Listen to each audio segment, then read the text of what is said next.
मोदी जी क्या जान रहे हैं कि दिल्ली सरकार के मैं जहाँ मैं लगाऊं वहीं लाग जाए। मजदूर किसान कटी वहाँ डरने वाला नहीं है। मोदी जी को डर के भागना पड़ेगा यहाँ से। मजदूर की शक्ति ने देखी वे मजदूर और किसान कितना शक्तिवान है। मनरेगा एक क्रांतिकारी स्कीम थी जिसने नागरिकों को एक अधिकार दिया था। अब नागरिक को दोबारा प्रजा बना दिया गया है, उसको अधिकार नहीं दान दिया जा रहा है।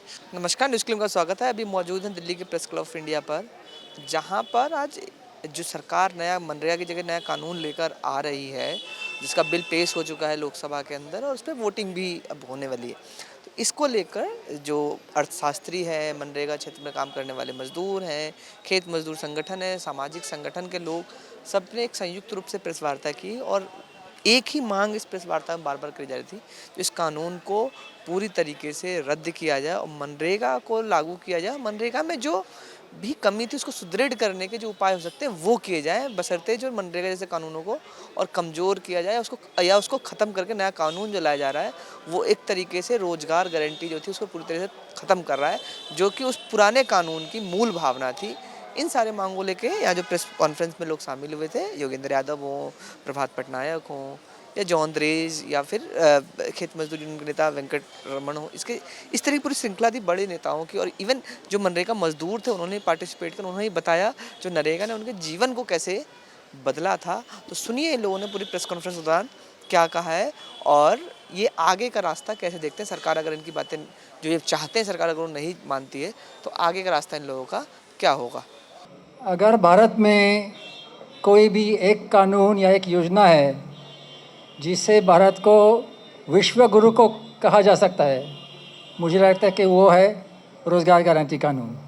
If there is any law or scheme in India for which the country deserves the title of Vishwa Guru, it is the Rural Employment Guarantee Act, जो 20 साल पहले पास किया गया था और जो पूरा दुनिया को बहुत प्रेरणा दिया है। अभी तक किसी देश में इस तरह का कानून नहीं है, लेकिन मुझे पूरा विश्वास है कि एक दिन आएगा जब कई देशों में इस तरह का कानून लाया जाएगा। जैसे एनी ने कहा, इस कानून लाने के लिए बहुत लोगों ने संघर्ष किया है। ये कानून सचमुच मजदूर आंदोलन और जन संघर्ष का फल है, and it is truly a law of the people for the people by the people. अब इस कानून को रिपील किया जा रहा है। It's not being renamed, not only renamed, and it's certainly not being revamped. It is being repealed. ये मेरा शब्द नहीं है, ये इस नया बिल का शब्द है, सेक्शन 37। देखिए, इसका पूरा विरोध करना चाहिए, इसलिए कि Mahatma Gandhi national rural employment guarantee scheme में लोगों का एक अधिकार था, एक राइट था। वो राइट को सरकार छीन रही है। इसीलिए ये जो लोगों को जो सिटीजनशिप को वो नीचे दिखाकर लोगों को मैक्सिमम वो भिखारी बनाना चाहते हैं। जैसे बिहार में फिर 10,000 रुपये हम देंगे, हमें वोट दो। ये इसको पूरा विरोध करना चाहिए, क्योंकि लोगों की एक डिग्निटी थी, सिटीजनशिप की एक डिग्निटी है, वो डिग्निटी ये छीनना चाहते हैं, अधिकार छीनना चाहते हैं। First of all, 2005, that act purpose of the generate the employment, that called Employment Generation Act, provided the employment. Why?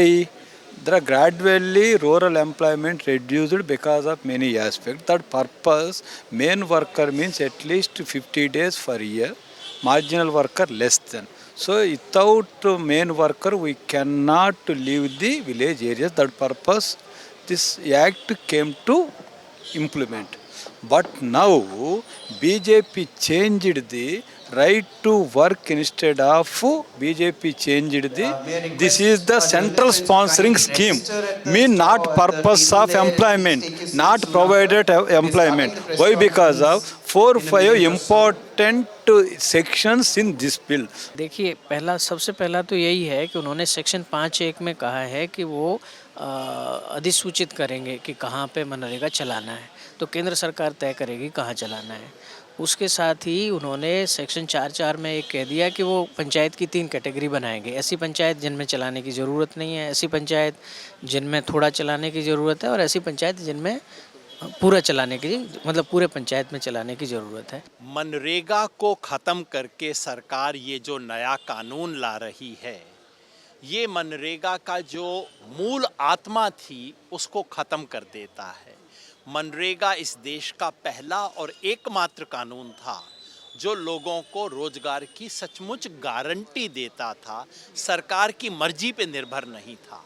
इस नए कानून में सरकार की मर्जी है कि वो जब गारंटी देना चाहे देगी, जब नहीं देगी, अगर इसका मतलब है कि गारंटी नहीं है। दूसरा, इस बिल में ये लोग तय नहीं करेंगे कि वो मांग सकते हैं, केंद्र सरकार तय करेगी कि किस राज्य में, राज्य के किस इलाके में कितने दिन तक दिया जाएगा।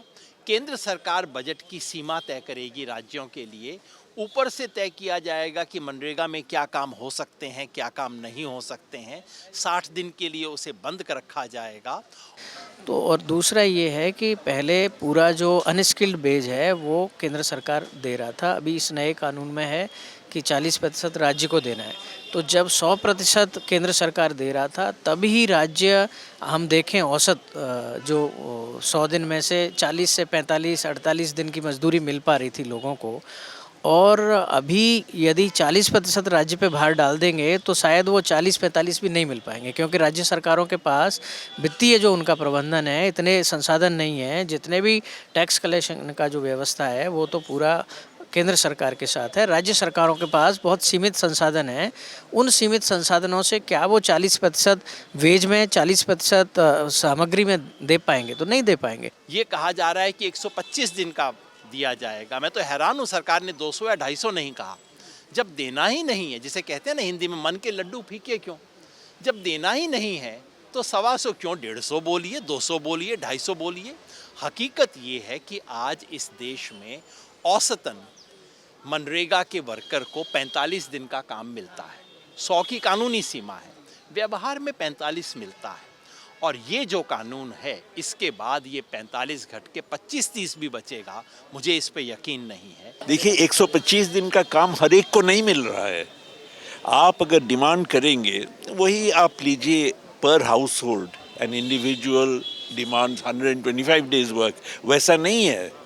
ये डेजिग्नेटेड एरियाज में सरकार, केंद्रीय सरकार कहेगी कि भाई इस एरिया में आप 125 दिन का काम दीजिए, हर एक को नहीं, पूरे गांव के, पूरे रूरल एरियाज में नहीं। तो इसीलिए ये अधिकार को छीन रहे हैं।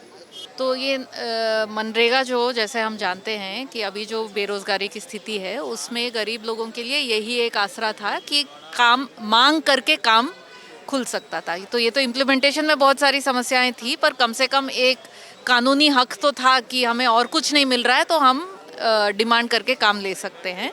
और अभी जो स्थिति है हमारे देश में, जहाँ पे ग्रामीण इलाकों में डिस्ट्रेस का हम लोग देख ही रहे हैं, कोविड से चल ही रहा है, उसमें नरेगा बहुत ज़रूरी है। लेकिन ये जो कानून नया उसके जगह लाने की अभी प्रस्तावना है, उसमें ये जो डिमांड वाली कंपोनेंट है वो वीकन हो रहा है। इसमें सेंट्रल गवर्नमेंट शुरू पहले से ही बता देगी कि किस राज्य में कितना दिन का काम के लिए पैसा देंगे। राज्य सरकारों से कहा जाएगा कि तुम 40% पैसा वो दें। अब आप देखिए, मनरेगा की ज़रूरत होती है गरीबों को, जो इस देश के गरीब राज्यों में है। गरीब राज्यों के पास, वो गरीब इसलिए हैं क्योंकि उनके पास पैसा नहीं है। उन गरीब राज्यों की सरकारों से ये उम्मीद करना कि वो 40% पैसा दे के मनरेगा की स्कीम चलाएंगे, ये असंभव है। तो मोटे तौर पे जो हिंदी में कहते हैं, ना नौमन तेल होगा, ना राधा नाचेगी। इसकी बिल की ज़रूरत ये है कि देश में वो ये क्लास की बात है, वो जितने सारे मजदूर हैं उनको दबाना चाहते हैं। अगर उनको दबाने से, भाई हम आपको 10 रुपए देंगे, हमें वोट दीजिए, उनकी जो डिग्निटी थी, जो डेमोक्रेसी में हर एक की एक डिग्निटी होती है, उस डिग्निटी को वो छीनना चाहते हैं। तो फिर आप भिखारी बनेंगे, फिर हम आपको पैसे देंगे, आप हमें वोट दीजिए। ये डेमोक्रेसी अंडरमाइन कर रहे हैं। राजस्थान में मैंने देखा है आज से 20 साल पहले रूरल कनेक्टिविटी रोड बहुत ही कम जगहों के लिए थे, लेकिन आज इतनी बड़ी तादाद में ग्रेवल रोड बने और मनरेगा में जितने बड़ी तादाद में रोड बने हैं, तो गांव में बड़ा ये केवल काम देने का ही नहीं, उसके साथ साथ ग्रामीण विकास कैसे हो वो बहुत बड़ी तादाद में हुआ है। महिलाएं टिक के रहने लगी हैं तो उनके बच्चे स्कूल जाने लगे हैं, नहीं तो उनको भी अपने पतियों के साथ या कहीं जाना है मजदूरी करने के लिए महाराष्ट्र में, गुजरात में, कर्नाटक में, तमिलनाडु में, कहीं और, तो बच्चे भी नहीं पढ़ पाते। तो अभी बच्चे पढ़ने लगे हैं। वापस से आपको यदि लोगों को पलायन करके कहीं और मजदूरी ढूंढने के लिए मजबूर करना है, उस तरह की व्यवस्था तो आप कैसे ला सकते हैं? मनरेगा जब कानून बन रहा था, और वो ऐसे ही नहीं बना, बहुत सारे आंदोलनों के चलते बना और चर्चा के चलते, उसमें एक समझ ये भी थी कि ये ना सिर्फ ऐसा जैसे पहले फूड फॉर वर्क और ये सारे स्कीम चलते थे वैसे ना हो, लेकिन ये एक ऐसा स्कीम हो जो लोकल कम्युनिटीज़ को एम्पावर करे, कि लोग खुद चुनेंगे कि वो उनके गांव में क्या ज़रूरतें हैं और उसको नरेगा के थ्रू वो बनाएंगे। अभी इस कानून में है कि ग्राम पंचायत प्लान बनाएगा, लेकिन वो सारा केंद्र सरकार उसको एक रूरल इंफ्रास्ट्रक्चर स्टैक करके उसको इकट्ठा करके फिर सेंट्रल गवर्नमेंट बताएगा कि क्या करना है। इसमें फिर वही है कि प्रायोरिटीज़ जो लोकल कम्युनिटी के है उस पे जोर नहीं है, लेकिन जो भी विकसित भारत का विज़न है जो क्लियरली बताया नहीं जा रहा है कि वो विज़न क्या है, लेकिन उसके तहत अब सारे डिसाइड होगा। बहुत अच्छा हुआ जो महात्मा गांधी का नाम हटा दिया गया, क्योंकि जब उसकी आत्मा की हत्या कर दी गई है, जब उसके शरीर को ख़त्म कर दिया है, तो उसके ऊपर गांधी की पर्ची चिपकाना बहुत अन्याय होता। तो मैं तो धन्यवाद करना चाहता हूं कि इस तरह के कानून जो कि केंद्रीयकृत लोगों के दान देने का कानून है, इससे महात्मा गांधी का नाम हटा दिया गया। मैं कृतज्ञ हूं इस बात के लिए। कम से कम पाखंड तो ख़त्म हुआ सरकार की तरफ से। पूरी व्यवस्था में यदि हम देखते हैं तो सबसे जो वंचित है वो मजदूरी है, उसके पास सबसे कम संसाधन है, सारी चीज़ें हैं, और उसके पास ये 100 दिन की गारंटी थी, वो भी यदि जा रही है तो मजदूर के सड़क पर उतरने के अलावा और कोई रास्ता नज़र नहीं आता है। इस बिल को क्या है वापस लेना है, इस मांग को लेके तमाम जो संगठनों ने, joint platform of rural and agriculture workers संगठनों ने मिलके अभी नेशन वाइड एक्शन ऑन 19 दिसंबर, इस 19 तारीख को पूरी देश के अंदर गांव-गांव के स्तर पे, दिल्ली में भी कोशिश है, अभी तक हमें परमिशन मिला नहीं है, कोशिश है कुछ तो इधर भी करने का, मगर पूरी देश के अंदर उस दिन इस बिल को वापस लेना है करके एक नेशनल लेवल कैंपेन का शुरुआत इस दिसंबर 19 को होगी। और आगे हम लड़ेंगे, हम इस मनरेगा को जीवित रखने का, save NREGA and reject the Ram ji.